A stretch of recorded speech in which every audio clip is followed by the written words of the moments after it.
Hey there, welcome to the Astro Psyche. This is your weekly astrology forecast for September 25th through October 1st. The main event this week is a full moon in Aries. We also have Jupiter and Mercury making a really benefic aspect, opening up our mind and helping us feel a sense of momentum going forward following the Mercury retrograde period. And then Venus is also making an exact aspect to Uranus, bringing some excitement. And so this week feels like we're beginning to move forward in more dynamic ways, especially following a period where there was more contemplation versus action. Now it's like we're feeling more clarity and we're moving forward. My name is Shauna McGrath. I'm a psychotherapist and astrologer, and I'm really excited to share the astrology of this week with you. So, first, let's talk about Mercury and Jupiter making their aspect this week. So, Mercury continues to be in the sign of Virgo. Mercury is slowly but surely beginning to move more quickly forward through the zodiac. As it's coming out of its retrograde period, or it's the retrograde has ended, and so Mercury is continuing to move forward now. And Mercury in Virgo will make a trine to Jupiter in Taurus. And I really like this for you because Mercury is the symbol of the mind, the intellect, our ability to communicate and to get some of the more analytical, practical, and technical process-oriented things done in life. So, of course, a lot of that is technology, business dealings, and just communication with people in our lives in general in an effective way. So, Mercury is making this trine, which is a benefic, easy aspect. It allows for the two planets to come together in a way where they're like, hey, yeah, like let's be on the same team. Let's do this together. It's like a really easy relationship for Mercury and Jupiter in this case. And Jupiter, of course, is one of the benefic planets. So it has a lot of resources to offer to us as far as expansion, opportunity, including more people, including more ideas, really having the big picture in mind. And now, so to contrast this, if this were, let's say, like Mercury square Jupiter, it would be maybe like feelings of like too muchness, like feeling overwhelmed and things like this. But this is a trine, which again is like the planets are able to work together. And a part of that trine is because they're both in the same element. This is a part of the ease of working together. In this case, we're talking about the element of earth, which is very practical. On top of this, Mercury is also in its ruling sign and its exalted sign in the sign of Virgo. And so we really like this because Mercury is like, yes, like I can do the things that I need to do. And so we may be feeling that this week where there is more momentum coming in, more of a gaining speed around our ability to connect and to communicate, and just a sense of clarity. And I want you to be thinking about how and like noticing how things are opening up for you, where there are possibilities, where there are opportunities. This is all Jupiterian territory. And how you can take advantage of the opportunities and resources that are available to you, especially around, maybe even looking at your birth chart and where Jupiter is placed in your birth chart, where transiting Jupiter is placed. So which house Jupiter is in. That is the area where Jupiter is expanding and allowing for more resources to come into play for you. So I really like that for you. And yeah, definitely like take advantage. And I think Jupiter is also about like trusting and having this kind of Mercury Jupiter is really about having a sense of trust and faith and being open, to to like the wonderful things that life has to offer to you, and then also discerning in which is the Mercury piece, Mercury and Virgo in particular, discerning what is it that I want and how can I be strategic in what it is that I say yes to and what it is that I open myself to toward my wider goals. So we have another theme here around moving forward and being open, and even a sense of culmination with the full moon in Aries this week. So the full moon in Aries is exact at 6 degrees of Aries on Friday, not October 29th, on Friday, September 29th at 2:57 a.m. Pacific time. And so full moons are always this sense of culmination, of even celebration. And there's this feeling of like really being able to feel and to see and to do all of the things. Now, this being in the sign of Aries, Aries is about action, initiation, moving forward, starting something new. There's this instinctual passion.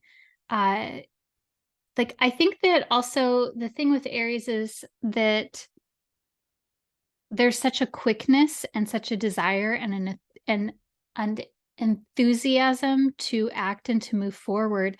And I think that we sometimes discount or we don't realize that with Aries, a part of that is there's an intuitive, instinctual drive there that especially folks who have a lot of Aries energy, that it's not just that they're always acting impulsively or irrationally, though of course, that's one of the challenging pieces of Aries, maybe if it's in excess or um if it gets twisted, or if it doesn't have its needs met, it doesn't have the ability to express and to move and to act.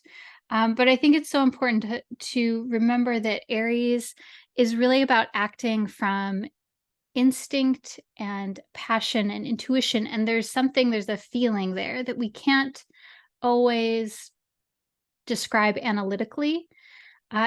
And often those feelings, there's something there. There is something that is true or that we're tapping into.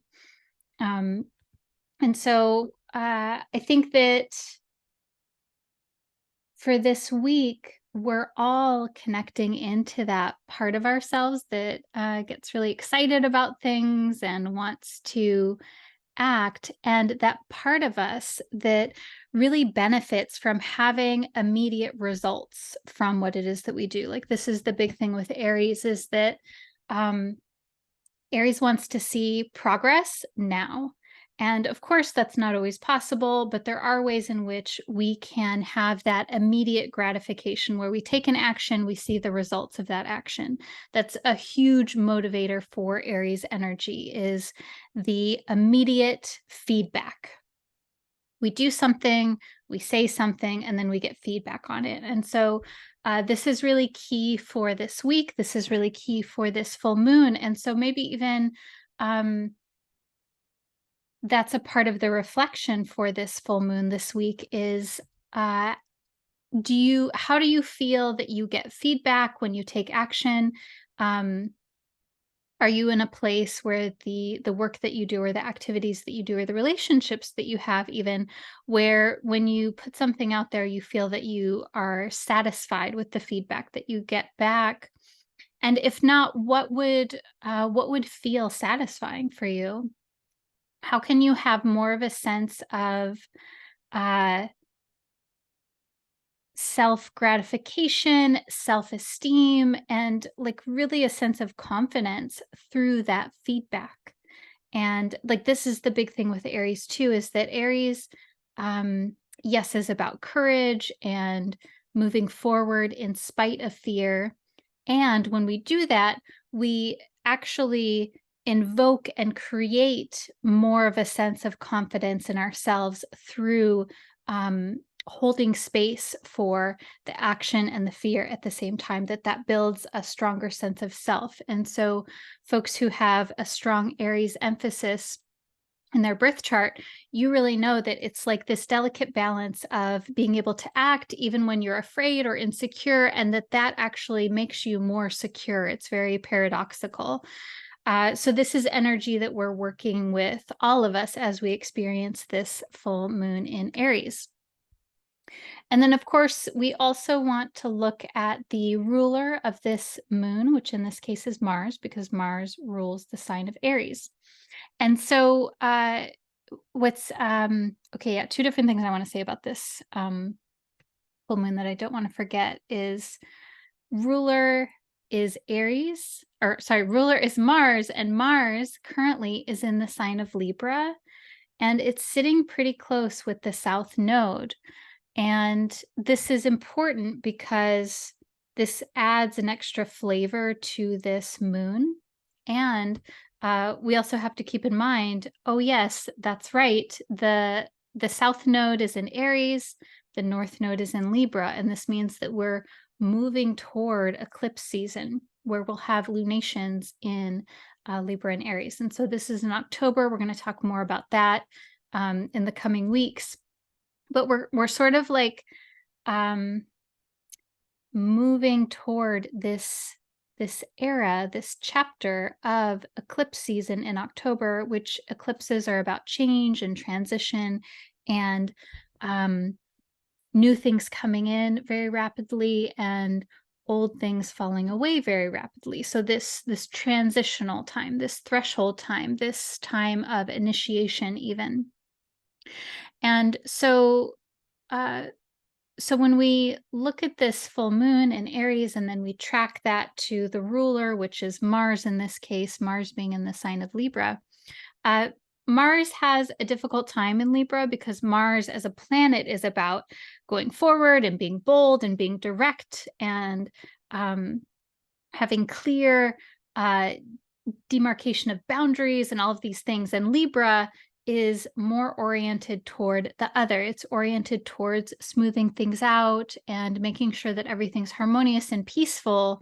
And that the motivation for Libra is relationships and equanimity and having a pleasing experience at all costs. And so often that means being indirect rather than direct. So there's kind of this a little bit of a way in which this Mars is, I wouldn't say passive, but I would say there's more of like a softer way of expression of this Mars. There's sort of like a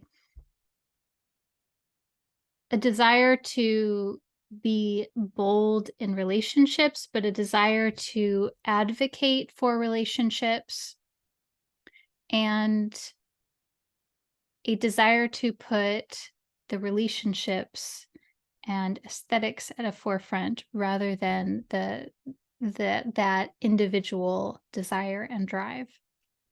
And so for this reason, yes, this is a full moon in Aries, but it's a very kind of like relationshipy kind of full moon in Aries, where like, yes, we're focused on ourselves and our passions and our instincts and our desires, which is all Aries.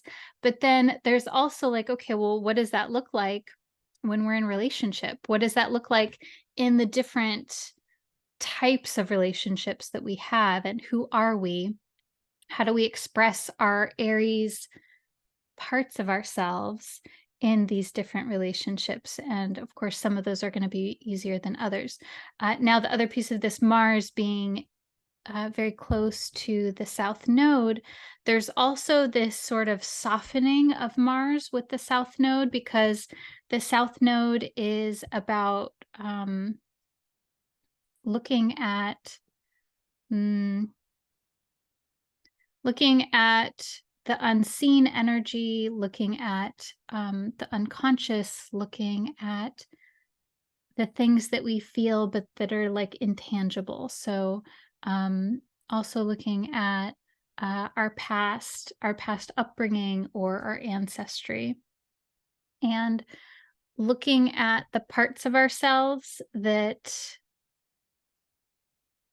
we do the way that we are without realizing that we're actually doing that. So that's another way of saying the unconscious. It's the patterns that we have that are so deeply ingrained through our upbringing, through our ancestry, through our culture.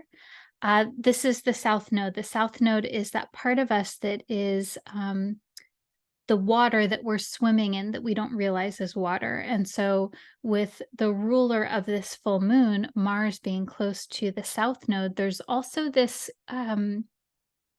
There's sort of two different ways that this works. There's a softening of Mars. So, like again, this Mars is like very there's kind of this instinct and this passion that's more internalized. And there is a drive, a desire, Mars, to explore the unconscious South Node. So yes, okay. So those are the things that I wanted to say about this full moon. And we're going to pull some tarot cards and get a little more info on how this may work for you. Of course, always really helpful if you're starting to work with your birth chart and your astrology to track the lunar cycles in your birth chart. So looking at which house Aries is in your birth chart, and then just looking up like some very basic keywords about what that house symbolizes.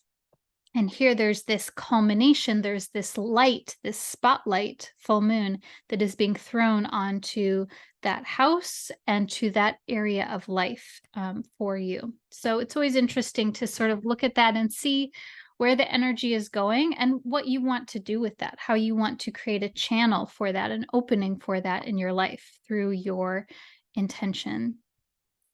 And then, okay, also this week we have Venus in Leo making an exact square to Uranus. And so we've been talking about this, the Venus Uranus and the Venus Jupiter, as Venus has been sort of concentrated in this area of the zodiac in Leo, where it's had its retrograde process, and now Venus is direct and it's moving forward, and it will again make this square to Uranus. So what does this mean? You might be asking. So Venus, of course, is relationships, it's beauty, aesthetics, our relationship to money, our relationship to our values, sense of self-worth, all of those things. Venus is also, I feel like maybe I haven't said this enough. I'm just thinking of this now, is that Venus is very connected to healing and to the repair that can happen through relationships, the healing that can happen through having a sense of connection, a sense of being seen. And so when Venus makes this aspect to Uranus, there's this surprise element, which is Uranus.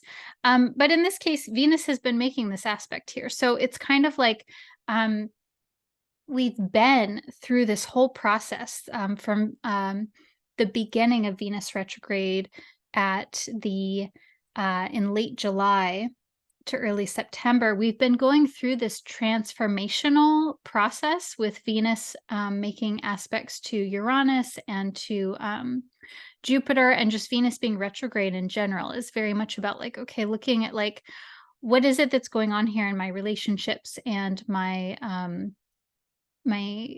relationship to money and to my values. And so we're continuing this this transformational process, and Uranus is all about doing things differently. It's all about questioning the status quo, whether that is your internal status quo or the status quo of your culture or your community.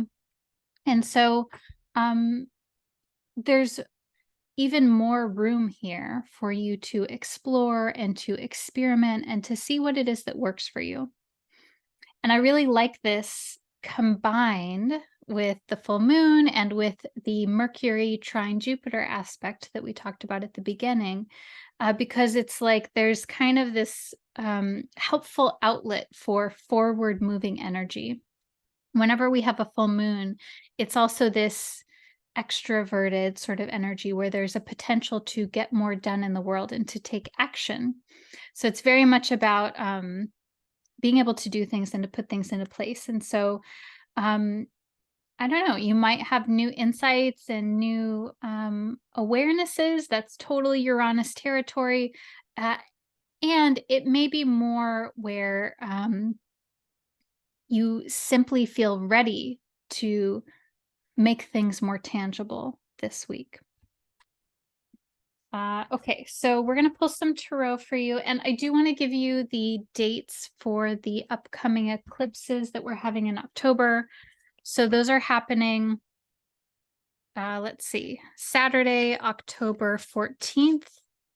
We'll have solar eclipse, new moon solar eclipse in Libra, 21 degrees of Libra. And then also Saturday, October 28th, we'll have a full moon eclipse in Taurus at 5 degrees of Taurus. So we'll talk more about that in the coming weeks, but just know that there's that sort of like opening transitory energy that's coming in. And if you're wanting to make changes in your life, that's a good opening for things to happen. Okay, so as always, find yourself as much as you can in a centered, present, and aware space. You can focus on your body, on your breath, focus on your heart. And you can hold a particular scenario or situation or even question in your heart. If you would like a single card, you can pick a number between 1 and 3.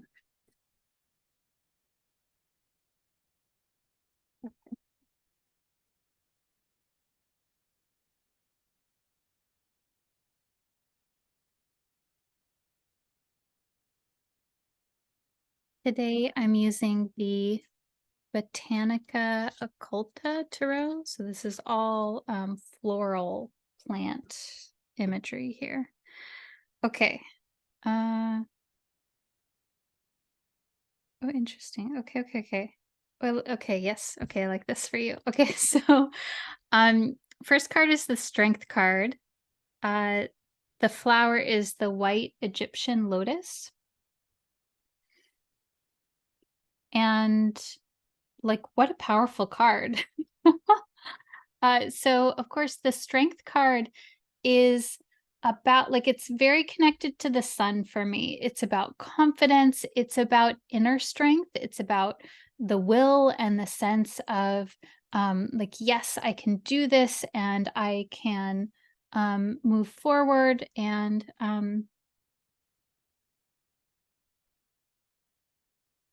the Strength card reminds you that there is strength and power even in a quiet presence.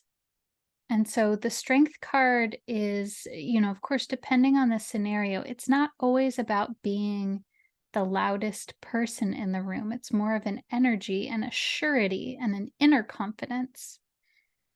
And then for the flower, I'm really thinking about how the lotus is the flower that the roots grow in like a muddy, mucky, swampy sort of material. And then the flower, we just see that beautiful flower at the top of the water, and how this process of having that inner strength and inner surety, that can be like a messy or mucky or kind of difficult process. And then, we present this beautiful flower, but the flower comes from going through sometimes the things that are the most difficult to go through. I'm thinking about there's these words by Audre Lorde that I really love, and it's something to the effect of, we become strong by going through the things that make us strong. And I'm really feeling that with this card. So I did pull this reversed. So this is telling me that this is something that's a work in progress this week, that that is continuing to be developed. And that also that it's reversed, that there may be kind of like a flip or a change that maybe needs to happen or that could happen in order to more fully solidify this feeling. Next card is the Six of Pentacles. And this card is the marshmallow flower. uh, so the Six of Pentacles is all about generosity and sharing and receiving. So there's a lot of emphasis in this card around how it is that you give and receive your resources. And I think for your situation, that's going to depend on what it is, but it's really encouraging us to make sure that we share what it is that we have to offer, that we value our offerings and our gifts, and whether that is our presence, our time, our attention, or our more material resources, and that we are able to receive as well when someone offers something to us, whether that is a kind word or encouragement or help with something more practical, tangible help. So like I'm really feeling that Venus energy here, Venus being a symbol of giving and receiving. And then the third card is the Ten of Swords. This is the Corlina minima plant. So Ten of Swords is one of those cards that tends to invoke um, fear or negative kind of connotations. And it's so funny because I was just talking to a dear friend about this card, and how at first glance, usually this card is seen as a challenge or defeat or something like this. But the way that I view this card is it's really a card of rebirth. It's about um, fully surrendering to whatever it is that you're experiencing, and knowing that you've done everything that you can, and that there is some value in surrender, release, and also like there's this element here of like allowing others to help you and to renew you as well, and knowing that when we surrender, that there can be a sense of renewal and rebirth, and that this is sort of like the point that feels the most challenging, but that uh, going forward there is a renewal. And so when I'm looking at all these, I'm really struck by how the core, like the first card for me is always the situation or the anchor card. And for me, the situation here is around your inner strength, your inner confidence, your sense of self, your ability to say like, yes, I am valuable and I can do this, and I have trust and confidence in myself as a unique and powerful human being in the world, a powerful spirit and human in the world. And that and at the same time, there's this thing here around giving and receiving. And I'm not sure for you if it's needing to offer more of yourself, or if it's recommendations to receive more, maybe a little bit of both. I don't know. And I think that depends on your situation, but there's something here around you being a strong person where you also, you would benefit from being in this mutually beneficial situation with folks. And this is the Six of Pentacles. And so the Pentacles is very much about resources and practicality. So this is like a very practical sort of reciprocity situation. And that whatever it is that you're afraid of or resisting, And the Ten of Swords is not to, I think the biggest thing is we're talking about power here. When we're talking about the Strength card, we're talking about your inner power and your strength. And so how can you surrender to anything that, surrender anything or let go of anything that is not supporting your strength? So like the Ten of Swords is not just like giving up kind of energy, but it's more about like, okay, how can you let go of the things that are bogging you down? And how can you receive the things that are supporting you and be connected to the people and the situations that lift you up and that encourage you? All right. I hope you enjoyed this. I hope that you found this helpful. I am wishing you an absolutely lovely week. Happy full moon and sending lots of love. I will talk to you very soon. Bye.